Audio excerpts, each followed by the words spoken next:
Haleluya, puji Tuhan. Kali ini Kak Gata membuka les privat yang mana pengajarannya langsung pribadi ke pribadi dan sampai dokter hewan pun akan dilayani. Tapi bagaimana perjalanan debatnya? Mari kita simak dan mari kita siapkan hati karena Kak Gata akan selalu membuka hati dan pikiran kita, di mana bagi orang yang bebal pengajaran ini adalah sangat keras. Namun bagi hati dan pikiran yang terbuka, ini akan sangat membantu kita di dalam mencari kebenaran yang berada atau berasal dari Tuhan Yesus Kristus yang memiliki kasih dan kuasa yang awal dan yang akhir. Semoga dari semua yang kita sajikan dapat memberkati saudara-saudara, baik yang bimbang dan ragu. Mari kita simak videonya.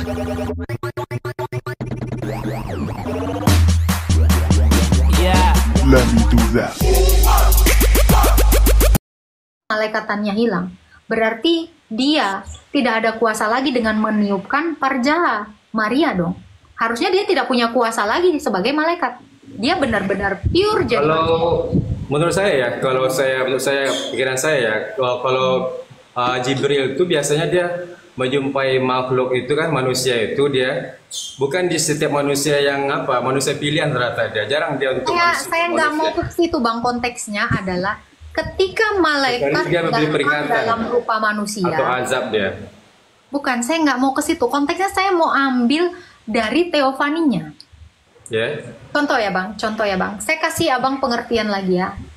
Raffi Ahmad datang sebagai Boni. Apakah ketika Raffi Ahmad berperan sebagai Boni, Raffi Ahmadannya hilang, hanya ada Boninya aja? Kalau kita buat dalam konteks sinetron mungkin iya, karena di sana dia fokus di perannya sebagai Boni, bukan Raffi Ahmad lagi. Sekarang gini, kalau malaikat itu berubah jadi manusia, kemalaikatannya hilang, ya, bisa nggak ada manusia tanpa malaikat? Manusia tanpa malaikat? Iya, kemanusiaannya si Jibril.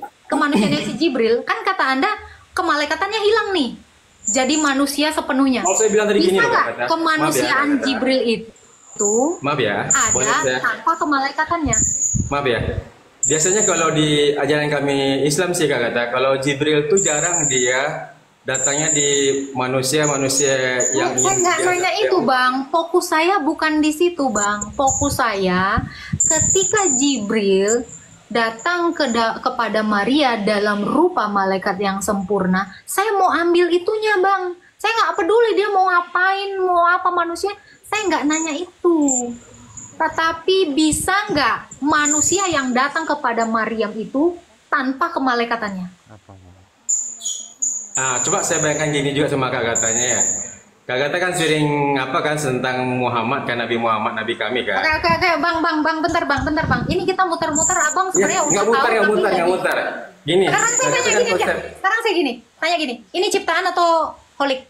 Ini makhluk atau holik? Kan nggak muat tadi. Kalau bentuk buku dia ciptaan jadinya, tapi kalau perkataannya itu dari Allah. Ya berarti ada dua kodrat dong di sini. Ada makhluk, ada holik dong. Oh enggak. Hah? Enggak. Kalau tidak ada holik di sini, kalau Anda diperintahkan sholat, kenapa Anda turuti? Kalau ini makhluk, sepenuhnya makhluk, tidak ada holiknya di sini.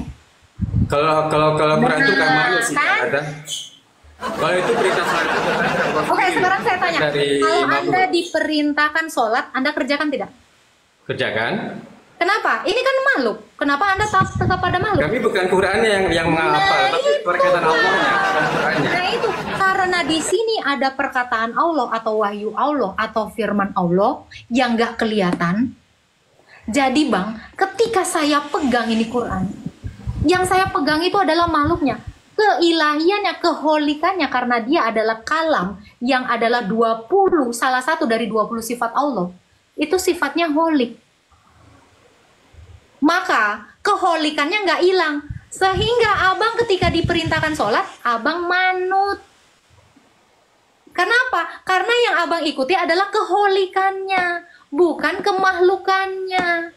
Holiknya hilang nggak dari sini? Enggak. Makanya abang kalau ditulis di sini sholat. Jadi kalau konsepnya Kak Gata gitu, Maaf Kak Gata. Misalnya konsepnya Kak Gata gitu, berarti Kak Gata nyuruh kami sembah Quran dong kalau begitu. Tapi yang abang sembah kan keholikannya kan? Ya kami penciptanya, bukan yang bentuk Abang ciptaan. sudah, nah itu sama bang, sama.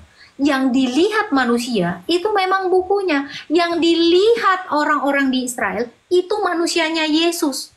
Tetapi keilahiannya itu memang tidak kelihatan. Karena Allah kami adalah 1 Timotius 6 ayat 16.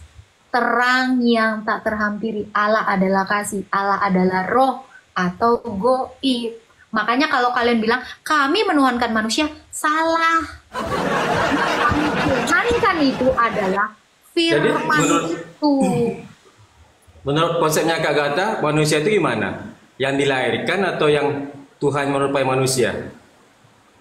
Maksudnya? Konsep Yesus itu gimana menurut Kak Gata? Yesus itu dilahirkan Yesus itu dia Maria, kan? Oke, gini bang ya.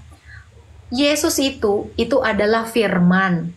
Firman yang adalah holy. Yohanes 1 ayat 1 sampai 3. Tadi udah dibacakan juga Kolose 1 ayat 17, dia menciptakan segala sesuatu. Dia ada dalam kekekalan. Lalu 2000 tahun yang lalu dia datang mengambil. Tahu arti mengambil? Tambahin. Saya mengambil kemanusiaan. Ini firman, ini Allah. Saya ambil kemanusiaan. Yang kelihatan itu kemanusiaan. Keilahiannya itu tidak kelihatan. Makanya ketika Yesus itu mengatakan, Lazarus keluarlah. Itu keilahian dalam kemanusiaannya. Yang dilihat mata lahiriah, itu kemanusiaannya. Keilahiannya itu nggak bisa kelihatan. Tetapi bisa kita lihat melalui pekerjaan-pekerjaan luar biasanya. Makanya dia bangkit pada hari yang ketiga. Orang mati dibangkitkan. Orang buta dicelikkan oleh kehendaknya sendiri. Yohanes 5 ayat 21. Maaf Kak Gata, saya agak apa sebentar, boleh saya tanya ya? Tapi boleh. saya nggak menghakimi suatu agama ya. Gini Kak Gata, kalau kita buat konsep begini ya kan, kenapa Tuhan itu memerlukan fase dari Marianya, dia melahirkan Yesus? Kenapa nggak seperti malaikat aja dia berubah jadi manusia gitu? Dan prinsip kemalaikatannya hilang. Kenapa nggak basa-basi gitu sekalian dia langsung jadi manusia gitu? Sama pertanyaan saya kepada Allah, kenapa Allah nggak langsung tring jadi Adam? Kenapa dia butuh tanah? Ya karena kan penciptaan namanya. Jawab. Kak Gata, Ini sama. ciptaan sama mencipta beda loh. Sekarang saya tanya Anda, kenapa Allah harus dengan kedua tangannya membentuk tanah? Kenapa nggak langsung ces jadi Adam? Karena unsur penciptaan itu dari tanah loh. Penciptaan manusia itu dari tanah. Jadi kalau bedanya antara pencipta dan yang diciptakan itu ada Kak Gata. Makanya saya apa juga. Itu sebagai pertimbangan Anda. Tapi saya akan jelaskan kenapa dia harus mengambil rupa manusia. Saya akan jelaskan. Anda punya Alkitab? Enggak, saya Muslim. Oh, yang tadi ya yang punya Alkitab ya. Oke. Kenapa dia harus menjadi manusia? Dia berjanji gini sama Adam dan Hawa, Pak. Nih, kalian kan nggak punya Taurat ya, nggak apa-apa. Kalian kan nggak punya Taurat, kami maklumi. Saya bacakan di dalam Kejadian 3 ayat 15. Allah itu berjanji begini ya, ketika manusia itu jatuh dalam dosa, ya. Sayang sekali nih ya, umat Islam nggak punya Taurat ya. Harusnya kalian punya, biar kalian tahu pencipta. Oke. Karena kami nggak belajar ini saya bacakan ya. Ketika manusia itu jatuh dalam dosa, Allah ini berjanji sama manusia, Aku akan mengadakan permusuhan antara engkau dengan perempuan ini. Engkau di situ adalah iblis dengan perempuan ini. Dikatakan apa? Keturunan perempuan ini akan mengalahkan iblis. Di sini Allah berjanji kepada Adam dan Hawa, ada keturunan dari seorang perempuan yang akan mengalahkan dosa.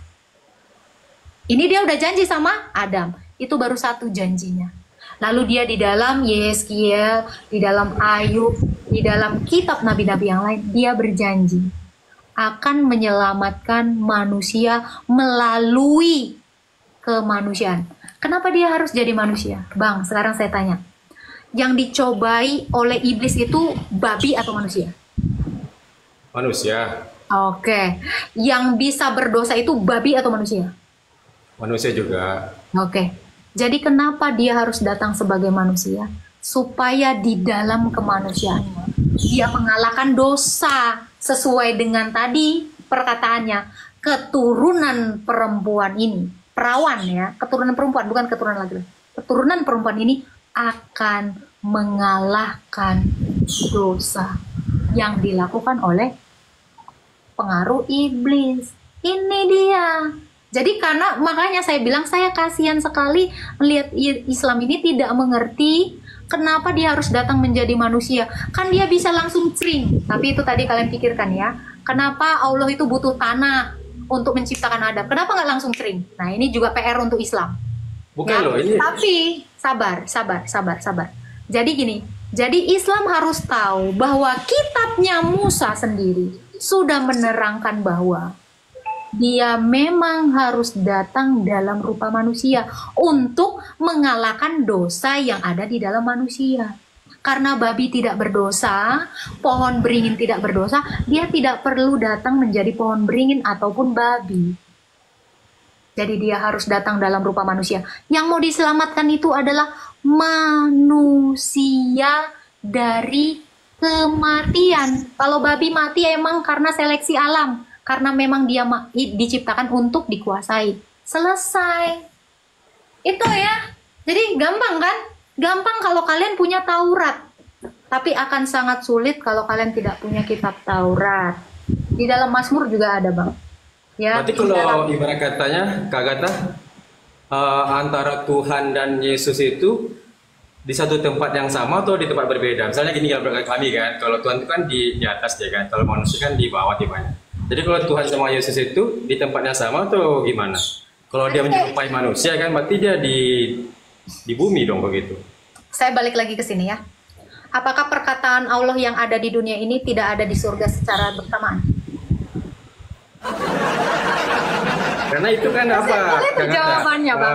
Sesimpel itu. Apakah perintah Allah ini ketika ada perintah Allah di dunia tidak ada di surga secara bersamaan? Kak Gata, kalau konsepnya Kak Gata itu mengenai Quran itu dibukukan setelah dia Nabi Muhammad saya mengerti itu. Saya mengerti itu. Saya sangat mengerti. Tuhan dan Yesus itu kan ada di kata di dua tempat yang berbeda kan. Oke. Itu Tuhan Yesus aja kok bingung, Bang. Suara saya sama muka saya ada di rumahmu nggak? Kalau sekarang kita dengar karena kita gini kan. Suara saya yang berasal dari pikiran saya aja. Saya ada di Baghdad, bisa ada di tempatmu dalam waktu bersamaan. Apalagi Yesus. Ini logika yang seperti ini. Saya ini berada di 583 orang berbeda, tapi saya ada di Baghdad.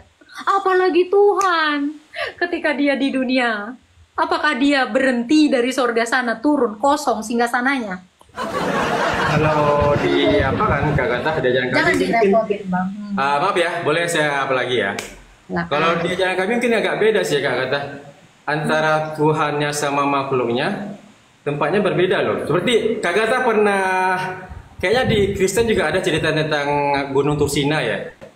Ketika Musa ingin melihat Tuhan, bentuk Tuhan di mana, ketika terus tiba-tiba ada petir menyambar, dia pingsan dan gunung itu hancur. Kak Gata pernah dengar nggak ceritanya di Alkitab juga? Kalau di dalam kitabnya Yahudi dan saya, itu kisah nggak pernah ada.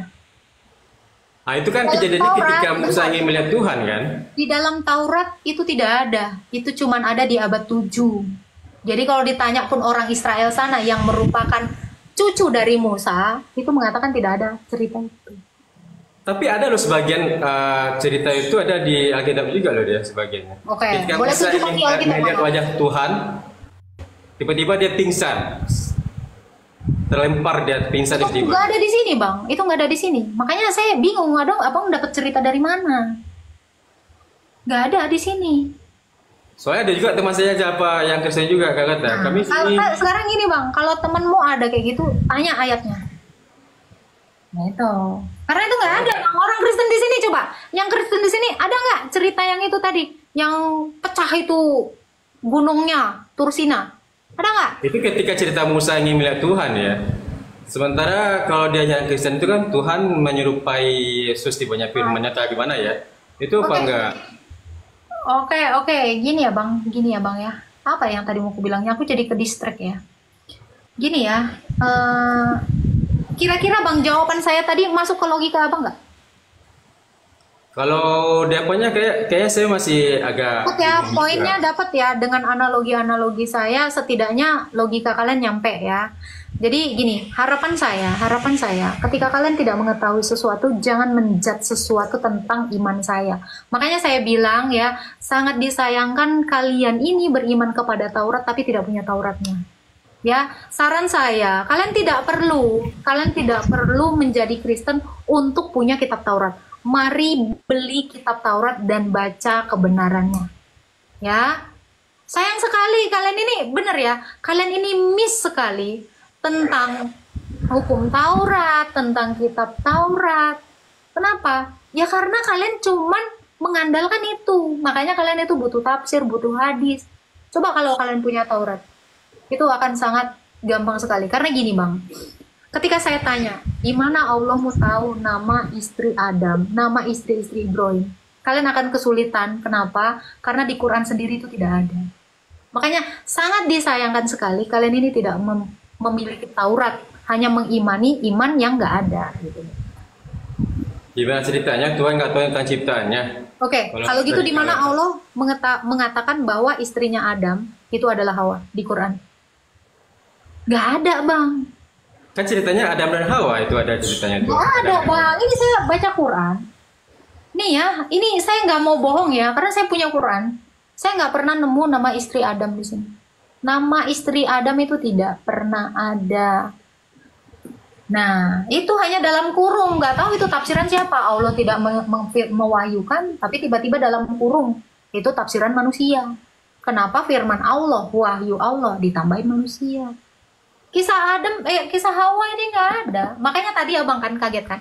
Aku akan mengadakan permusuhan antara keturunan perempuan itu dengan iblis. Nah, ini kenapa nggak ada? Kenapa nggak ada? Padahal ini kitabnya Musa loh Bang. Serius. Nah, sangat disayangkan. Makanya saya bilang sangat disayangkan.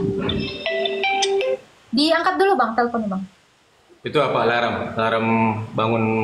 Oh, jam 12 Bang. Tahajud kok Bang. Oh, belum tidur kok Bang. Nggak boleh tahajud kok Bang. Karena dengar tadi Kak Gata kan bilang antara kan, masa si Muslim Siratal Mustaqim jadi masuk neraka semuanya kan? Kalau di prinsip Islam mungkin antara pahala dan dosa itu ada pertimbangannya Kak Gata. Bukan semuanya Muslim harus masuk neraka, enggak.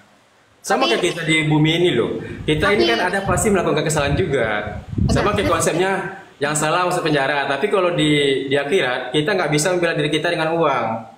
Semua yang menjawab itu anggota badan. Makanya Kak Gata aku pas bilang itu saya jadi agak emosi Bang, juga. kita mau berlogika ya. Laki-laki tuh rata-rata berlogika ya.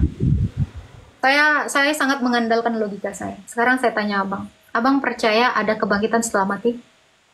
Ya tentu ada. Kebangkitan badan loh maksudnya Bang, bukan arwah, bukan roh gitu. Iya. Ada. Oke. Dasar Anda mempercayai adanya kebangkitan itu apa? Karena kita kan kalau di Islam ya, tapi entah kalau di Kristen ya. Kalau kami di Islam nanti pasti dibangkitkan di padang mahsyar. Di sana ada timbangan amal baik dan buruknya. Dasar Anda mempercayai adanya kebangkitan daging atau kebangkitan tubuh itu apa? Mungkin kalau di katanya kalau di Kristennya mungkin agak dongeng ceritanya mungkin ya. Kalau di istilah kami itu kan kalau kita dibangkitkan lagi kan baik lagi seperti tubuh kita sebagai manusia, ada dagingnya, ada apa tulang semacamnya kan. Terus kita masuk pertimbangan. Gini bang. Dasar saya mempercayai adanya Monas di Jakarta karena ada barangnya di Jakarta. Itu analoginya ya. Gunakan logika Anda ya. Dasar saya dan semua orang percaya Monas itu ada karena memang ada barangnya di Jakarta sana ya. Sekarang saya tanya, dasar Anda mempercayai adanya kebangkitan tubuh setelah mati itu apa sehingga Anda percaya ada kebangkitan? Boleh saya apalagi Kak Gata? Sebelum saya jawab pertanyaan Kak Gata, saya balik lagi nanya ya. Kak Gata, di mana dasarnya Kak Gata bilang orang Kristen bakal masuk surga semuanya? Apakah Kak Gata sudah merasakan masuk surga? Sedangkan surga itu kan di akhir apa nanti kan? Akhir dunia baru kita merasakan. Apakah Kak Gata pasti masuk surga semuanya Kristen? Seperti lagi kalimat seperti itu. Oke, nanti Anda jawab juga ya. Anda belum bisa jawab pertanyaan saya. Saya mempercayai adanya kebangkitan karena Yesus itu telah mati dan bangkit. Yesus itu telah turun dari sorga dan naik ke sorga. Siapa saja yang ngikutin Yesus, itu artinya Kristen. Ngikutin Yesus karena Yesus itu ke sorga, maka saya pun pasti ke sorga. Filipi 3 ayat 20-21. Karena dia datang dari sorga, makanya kami ikut dia ke sorga. Dia juga udah naik ke sorga. Dasar kami percaya kebangkitan Yesus satu-satunya orang yang sudah mati lalu bangkit dan tidak mati lagi. Makanya dasar orang Kristen percaya setelah mati nanti dibangkitkan dan tidak mati lagi adalah Kristus. Makanya saya katakan dasar iman orang Kristen bukan buku. Dasar iman orang Kristen adalah Yesus. Nah, sekarang dasar iman Anda percaya adanya kebangkitan setelah mati nanti dan tidak mati lagi, itu apa? Siapa orang Islam yang sudah pernah mati, bangkit dan gak mati lagi? Silakan. Tapi kalau konsepnya Kak Kata itu bukan bangkitnya bukan di akhir zaman nantinya. Kak Kata bilang dia masuk surga. Oke. Konsepnya nanti di akhir zaman, tapi role modelnya Yesus itu buktinya itu udah ada. Itu yang menjadi dasar orang Kristen percaya. Karena dia sudah membuktikan dia ada role modelnya. Nah, sekarang saya tanya, role model di dalam Islam itu siapa yang sudah mati, bangkit dan gak mati lagi? Siapa role model orang Islam yang pernah bangkit sehingga kalian mempercayai ada yang kebangkitan? Kalau tidak ada, ya berarti itu masih konsep. Jadi kalau misalnya akan gini ya, saya sering logika aja ya. Bang, misalkan ini logika banget loh Bang. Ini logika gini Kak Kata, ntar. Kok nggak ditanggapi? Misalkan di umat Kristennya gini, misalnya ada melakukan pembunuhan, perzinahan, minum alkohol, Bang, apa dia selalu dijamin sama Yesus? Tunggu bang. Tolong fokus. Saya dari tadi pagi sampai sore end live sampai saya end live itu karena nggak pernah nyambung dan nggak pernah fokus dan nggak pernah logis. Tolong fokus. Ya, soalnya saya kan pikirnya gini loh. Saya bukan menghina Bang, saya tanya cepat aja ya. Saya tanya cepat aja. Ada nggak satu role model atau satu contoh yang udah bangkit dari orang Islam? Kalau di ajaran kami mengenai itu ada. Isa dibangkitkan lagi memang ada. Tapi kalau kebangkitan dari kematian, Isa mati atau enggak? Oke, Isa mati atau enggak? Kalau di ajaran kami Islam, Isa itu bukan meninggal, dia diangkat ke langit. Loh, berarti nggak ada role modelnya. Itu Yudas Iskariot. Berarti nggak ada role modelnya kan? Nggak ada satu role model orang Islam yang sudah mati dan bangkit dan tidak mati lagi. Nggak ada Bang. Makanya saya bilang, kalian hanya percaya janji, tidak ada bukti. Kalau kami orang Kristen, ya, ini yang kalian hina-hina, inilah yang saya katakan ya. Hinaan kalian itu menjadi dasar iman kami. Kalian selalu menghina, Tuhanmu mati. Itu dia lagi mau membuktikan bahwa dia adalah kebangkitan itu. Dialah Al-Qiyamah itu. Sebenarnya itu adalah berkat bagi semua manusia. Kak Kata, sebenarnya kami bukan menghina Kristen juga sih ya. Enggak, fokus bang. Berarti di Islam sendiri nggak ada ya? Nggak ada satu bukti pun yang telah bangkit dari segala yang sudah mati. Itu satu. Kalau mengenai cerita Kak Kata tentang Isa, kami mengenai juga cerita Isa. Yang kedua, dasar iman Anda itu masih prematur, masih konsep. Belum ada bukti. Itu sih Bang, kalau dari aku ya. Kita ini udah bawa logika dari tadi. Bentar. Kalau Kak Kata terfokus sama satu orang yang bilang bangkit itu, apa menjamin semuanya itu merasakan juga? Iya dong, dia membuktikan. Dia itu bangkit. Sekarang saya tanya kepada Anda. Anda pernah nggak membuktikan dengan cara menghidupkan Muhammad sebagai bukti dia adalah kebangkitan? Jangan lari. Gimana ceritanya? Coba bentar. Sekarang gini. Allahmu apakah pernah membuktikan bahwa dia bisa membangkitkan orang yang mati dan tidak mati lagi? Allahmu nggak bisa. Allahmu tidak bisa membuktikan apapun. Kenapa Muhammad? Ya, Allah kami membuktikannya Kak, Anda tahu nggak? melalui mukjizatnya Isa. bisa makin kehormati Kok menyebut bawa nama Tuhanku? Bukan, bukan. Tuhanku. Sebenarnya konsep pintar nggak jauh beda loh Kak Gata. Oh, Kalau jangan bilang bang gini bang. Kristen berdiri nggak perlu Islam, ya nggak perlu Quran, nggak perlu Nabi kau. Tapi Islam berdiri, kalian butuh kami, butuh Yesus, butuh Allah kami dan nabi-nabi kami. Itu yang membedakan kita. Kalian tidak bisa berdiri tanpa kami, kalau kami berdiri teguh tanpa kalian. Thank you ya bang, kita ganti yang lain. Tapi aku appreciate ya. Apa tadi namanya? Bang Cecep ya. Thank you ya bang ya. Aku mau ganti pemain yang lain karena abang logikanya sangat dangkal sekali. Saya sangat menyayangkan ya. Tapi thank you, abang ini keren ya. Udah apa ya kalau aku bilang ya, udah kondusif lah ya. Nggak yang ini ya. Thank you ya sekali lagi. Aku appreciate ke. Gitu ya teman-teman ya. Mari kita buka logika kita. Kalau kita memang manusia yang berakal, mari kita berakal. Ya, thank you ya Bang Cecep ya, keren abang. Tuhan memberkati abang selalu ya. Kita mau ganti pemain ya. Capek. Oke, kita tengok dulu si ayam jago. Jangan lupa tap ya teman-teman. Thank you ya, udah 1,112,3K. Oke. Bapak kau diberkati, astaga, si Arif.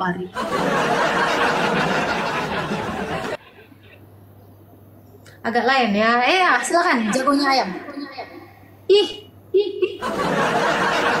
Kok menggema kok kayak di dalam goa. Janganlah menggema. Aduh. Tolong jangan menggema. Sesekali aku dulu lawanmu debat Agatha. Naik dokter hewan. Naik dokter hewan. Dokter hewan. Yang tadi bilang sesekali aku lawanmu debat, naik dokter hewan, gue tunggu lo. Kalau lu nggak bisa ngelawan debat sama gue, lu turunin pause sama gue.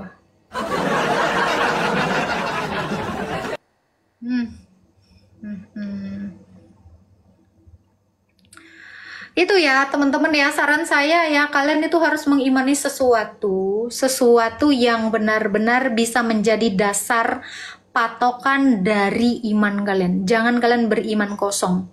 Silakan naik dokter hewan, saya tunggu Anda. Oke. Siap.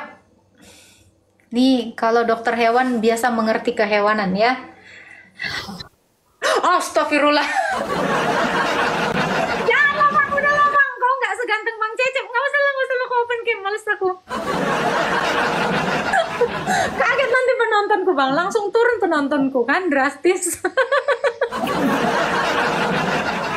Masih mending Bang Cecep tadi enak good look. Kau pakai dulu filtermu. Kau pakai dulu filter James Bond, cepet biar ganteng. Itu pasienku itu agak lain. Foto pasienku kucing. Bang, kau pakai filter dulu yang ganteng bikin kau, baru kau buka kamera. Kaget aku. Sampai ini hampir aku bilang ayam.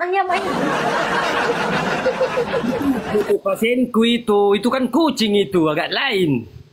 Kakak ini. Foto kucing itu pasienku.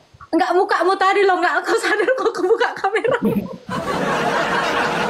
Kaget semua penontonku. Kalian kaget nggak? Oh, nih. Jangan, kau pakai filtermu, nggak mau tahu aku. Kau pakai filtermu, jangan kau ngumpet kau. sampai terkentut aku. Jangan, Kata, jangan. Lawannya sekali-sekali yang keras napa? Jangan yang kayak gitu yang kayak gitu mulu. Ya. Aku mau ngelawan yang normal lah, yang nggak waras pula aku lawan. Takut lah aku gila. Tapi lawannya. Oke, katamu kau mau debat sama aku. Debat apa kita? Cepat. Oke. Kau Jadi, Islam. Islam. Gimana sih ini?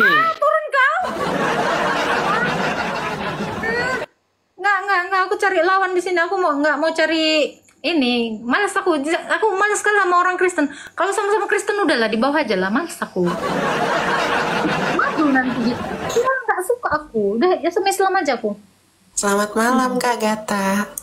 Selamat malam. Oh, Katolik dia. Oh, nggak usah lah Bang. Bang, maaf ya Bang ya, yang tadi ya. Aku sama Kak Cubi aja lah. Sebelumnya aku sih cuman pengen tahu aja sih penjelasan menurut kepercayaan Agatha. Tadi sempat dengar bahwa kata Kak Agatha bahwa di agama kami di Muslim ini bahwa Allah itu nggak ada buktinya, apa namanya, bukti apa sih ya kalau Kak Agatha ibaratkan tuh kayak misalkan Tuhan Yesus ada bukti tuh datang gitu kan, para umatnya akan ngikut ke surga. Terus Kak Agatha bilang bahwa mana Allah buktinya. Tapi aku cuma pengen tahu penjelasan dari Kak Agatha aja gitu. Kalau di penjelasan Muslim itu Allah itu banyak membuktikan mukjizatnya melalui para nabinya, dan yang ya tidak secara langsung sebagaimana mungkin kalau Kak Agatha nih memperumpamakan kan Yesus itu melalui apa namanya, jadi manusia gitu ya. Sama seperti Allah juga biasanya memberikan mukjizatnya itu ke para nabinya yang disebut wahyu gitu. Terus maksud aku di sini gimana menurut Kak Agatha penjelasannya? Oke. Ih, si Amang Alfredo. Shalom Amang. Cantik katanya. Kak, nitip salam Kak. Amangku Kak. Iya, terima kasih. Oke. Kalau jawabannya Kak Vicubi dengan mengatakan Allah ini membuktikannya melalui nabi-nabi. Sekarang saya tanya Kak, nabi-nabi yang kakak kenal itu dari mana? Nabi-nabi itu kan yang saya tahu dan saya ngerti sepemahaman Sumbernya saya. dari mana? Sumbernya dari mana? Dari Quran. Kan ada hadisnya. Quran? Oke. Dari Quran. Quran itu dari siapa? Quran itu kan diciptakan sama Allah. Quran ini bisa ada karena siapa? Sekarang gini deh Kak Agatha Karena gitu. Nabi. Enggak, Nabi dulu sebentar. Karena Aku Nabi dulu. Muhammad. Jadi sumber Enggak, gini. Tadi kan Kak Agatha nanya. Tunggu. Kak Agatha kan tadi nanya gitu. Terus Al-Quran ini aku jawab kata Kak Agatha dari Allah. Kak Agatha kayak gimana gitu. Ya sekarang gimana? Manusia emang bisa bikin Quran kan? Nggak bisa gitu. Nah sekarang manusia bikin Quran itu kan berarti kan ada petunjuk-petunjuk dari para nabi gitu. Dari apa namanya bahasanya ya, para sahabat Nabi yang mungkin di zamannya Nabi itu mereka, kalau kita nih kayak simpelnya deh gitu, dia matinya begini ya, oh masa hidupnya mungkin dia begini. Jadi dari itu yang disebut namanya para sahabat gitu. Jadi makanya menurut saya kenapa adanya Al-Quran itu ya itu karena kan sumbernya dari Allah, dan Allah itu memberikan hanya ke manusia-manusia tertentu gitu. Oke, pertanyaan saya, ini Quran dari siapa? Ya sekarang aku tanya, itu Quran ada nggak mungkin ciptaan manusia? Oke, betul nggak? Oke, Quran ini dari siapa? Yang pastinya itu dari Allah lah maksudnya gitu. Dari Allah kepada manusia-manusia terpilih. Nah sekarang aku bingung. Tadi Anda bilang, sebentar. Tadi Anda bilang ini diciptakan Allah, betul? Betul. Masa ya manusia nulis bahasa Arab nggak semua? Apakah perkataan Allah, sebentar? Apakah perkataan Allah itu diciptakan? Oh enggak, bukan gitu maksud saya gitu. Maksudnya, karena saya tadi bukan Kak Agatha salah mengerti gitu maksud aku. Makanya statement Anda pun hati-hati. Ini saran saya, hati-hati. Ketika Anda mengatakan Quran itu bukan ciptaan manusia, tapi ciptaan Allah. Jadi Anda mau mengatakan perkataan Allah itu diciptakan. Ya sekarang aku tanya, ada nggak manusia buat Quran? Kan nggak ada gitu. Ini percetakan Kak yang bikin. Iya tahu, saya ngerti percetakan. Sama seperti dengan kitab-kitab lainnya sebelum Allah turunkan Al-Quran kan ada Taurat, Zabur, Injil, itu kan memang itu kan adanya dari yang Maha Kuasa gitu. Nggak mungkin tiba-tiba manusia mana Taurat, Zabur, gitu. Injil. Mana Taurat, Zabur, dan Injil yang kata kakak dari Allah? Saya mau lihat. Oh enggak, bukan maksud saya itu kan memang sebelum Quran kan itu udah semuanya. Udah maksudnya udah ada sebelumnya gitu. Oke. Sekarang gini aja deh, sekarang gini aja simpelnya. Kan kalau kata Kak Agatha gitu, ya pertanyaan aku simpel sih, kalau memang itu bukan ciptaan Allah gitu, manusia mana tunjukin yang bisa buat Quran, itu aja. Isinya ya, isinya bukan Qurannya, isi dalam Al-Quran itu ada nggak manusia yang buat? Itu aja sih. Kalau misalkan Kak Agatha bilang, ya ini bikinnya dipercetakan, ya saya tahu, anak sekolah pun juga tahu gitu. Jadi anak sekolah pun tahu itu belinya dipercetakan gitu. Fokus dulu ya Mbak Cubi, ini diciptakan Allah atau tidak? Saya tanya. Terlepas mau kalam nafsinya, terlepas mau kalam nafsi atau kalam lapsinya, ini ciptaan Allah atau tidak? Ya iya dong. Sekarang manusia bisa nggak nyiptain isinya? Oke. Anda silakan buka Ijma Ulama. Barang siapa yang mengatakan Quran itu adalah ciptaan, dia Mu'tazilah. Anda adalah termasuk orang-orang kufur. Karena Anda mengatakan Quran itu ciptaan. Tadi saya sudah katakan, terlepas dari kalam nafsi maupun kalam lapsi, Ijma Ulama sepakat mengatakan bahwa Quran itu bukan ciptaan. Silakan belajar lagi ya. Oke, kalau Anda mengatakan, nanti pertanyaan saya akan begini. Kalau memang Quran ini adalah ciptaan Allah, dengan apa Allah menciptakan firman-Nya? Jauh. Tolong ya, yang naik itu belajar dulu ilmu kalam. Iya, halal darahnya. Kafir ya, betul. Jangan ketawa aja kok sama Alfredo. Mana pausku? Nggak mau tahu aku.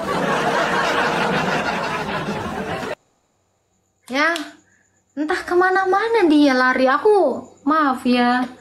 Aku yang laki aja sengaja ku naikkan laki itu yang pakai logika. Aduh, kalau cewek ya maaf ya, setengah. Menyala tante. Nggak mau tahu aku Amang Paneat. Mana pausku? Kau udah janji 2 abad. Ya kodam. Jangan-jangan WK live ini muka gue lagi. Ketawa kok lagi Amang Paneat. Loh, kok hilang lagi sih? Turun lagi sih? Ayolah. Gimana ini ya? Jadi ingat ya teman-teman muslim, sebelum mengatakan ini adalah ciptaan, tolong cek lagi Ijma Ulama mengatakan bahwa Quran itu kalam nafsinya itu tidak diciptakan. Ya, hati-hati. Makanya dari tadi kan saya peringatkan, setiap statement kalian itu saya simpan di dalam memori saya. Kebetulan saya udah terabyte, jadi saya akan menyimpan apapun perkataan kalian. Hati-hati dengan statement kalian yang tidak bisa kalian pertanggungjawabkan. Karena saya juga akan mempertanggungjawabkan statement saya. Gitu ya. Tolong jangan bikin saya mutar-mutar kayak tadi. Udah kayak gasing aku. Lilit leherku ini. Naik yang pintar. Aku masalah capek beta. Kalau nggak aku end live nih. Naik nggak? Kita telah melihat bagaimana les atau privat yang diberikan ke Agatha, dan semoga apa yang diberikan ke Agatha, semoga dari 10.000 1 orang ada yang membuka hati dan pikiran sehingga mereka berterima belas kasihan. Tapi ngomong-ngomong, banyak sudah yang menjadi sadar akan kasih Kristus dari pengajaran Kak Agatha, dan kita mendoakan Kak Agatha selalu dipakai Tuhan, diberi kemampuan dan kecerdasan yang melimpah, agar senantiasa dia bisa memberikan pelayanan yang terbaik atas apa kasih Kristus yang sejati. Dan yang mari kita lihat Mbak Cubi tadi yang hanya bernarasi, tidak bisa membedakan mana yang wujud, mana yang tidak wujud. Jadi sekali lagi, kalau bisa kita katakan dari sekian pengunjung yang datang ke warung Agatha, baik yang terapi secara pribadi, baik yang berpendidikan, baik apapun, mau anak pesantren, tapi pada kenyataannya, kalau kita lihat, hanya ingin membela iman, tapi tidak bersumber pada data atau dalil yang sehingga pada kenyataannya hanya memberikan asumsi-asumsi yang hanya ingin melihat atau ingin merespon bahwasannya Kristen itu adalah penyembah manusia. Namun jauh dari penyembahan akan Yesus Kristus, semua pernyataan yang ada seperti yang dikatakan Yesus, perkataanku tidak akan lalu walaupun dunia ini akan lalu. Demikianlah les privat yang diberikan ke Agatha. Jadi bagi pendengar apologet yang membuka hati dan pikiran, ini akan sangat mudah Anda pelajari dan Anda renungkan apa yang dia diberitakan ke Agatha. Namun, kalaulah memang saudara-saudara pendengar apologet ada yang pingin atau mau ditanyakan dalam perihal secara alkitabiah sehingga kita membuat bimbang, silahkan berikan komen atau langsung ikut live-nya Kak Agatha agar bisa tercerahkan secara dengan baik. Tuhan Yesus memberkati.